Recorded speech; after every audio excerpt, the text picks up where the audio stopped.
Minister আসে নাই, এত আয়োজন করার কি দরকার ছিল? মন্ত্রী মিনিস্টার আসে নাই বুঝলাম, গ্রামে কে আসছে? কেন, তোমার মায়ের জামাই? আমার মেয়ের জামাই আলী। সে কি মন্ত্রীর চেয়ে কম নাকি কোন অংশে? আরে মিনিটে মিনিটে ফোন আসতেছে, সারাদিন হাজার হাজার ফোন আসতেছে, বুঝাস না কেন? আমার মেয়ের জামাই আলী, ইট আলী, হ্যাঁ, তার সম্মান কোন অংশে কম না। আর এই যে টাকা পয়সার কথা কস, তোর কোটি কোটি টাকা তার হাতের ময়লা, তার সম্মান কি কম নাকি? কেন মা, তুই খুশি হস নাই? হ্যাঁ বাপ, খুশি হয়েছি।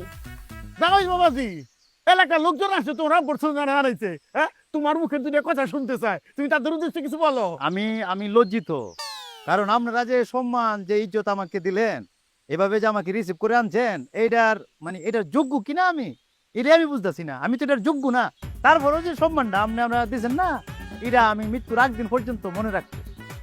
আর আমি যেহেতু ইটালির লোক পাঠাই, সেক্ষেত্রে আমি বলতে পারি যে আপনারা এই গ্রামের কেউ যদি ইটালিতে যাইতে ইচ্ছুক থাকে, তাহলে আমার সাথে যোগাযোগ করবেন। আমি অতি অল্প সময় বিশ্বস্ততার সাথে আপনারা ইটালি ফাটাইয়ের ব্যবস্থা করলাম। এছাড়া আমার তো কিছু বলার নেই, আমি কিছু দিতে পারবো না। আমার জামাই আলী, তার গুণগান করে কি খালি খালি? আবার জামাই ইট আলী, তার ইজ্জতই অন্যরকম। এই জন্যই তো আমরা তারে সম্বর্ধনা করছি, সম্বর্ধনা দিছি। দেখি খালি খালি, হ্যাঁ, বাজাও বাদ্য বাজাও, বাজাও।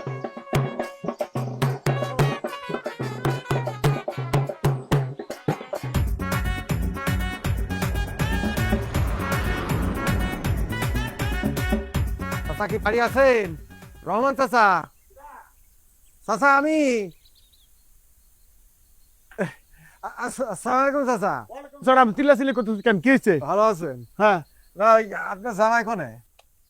আরে জামাই কোনে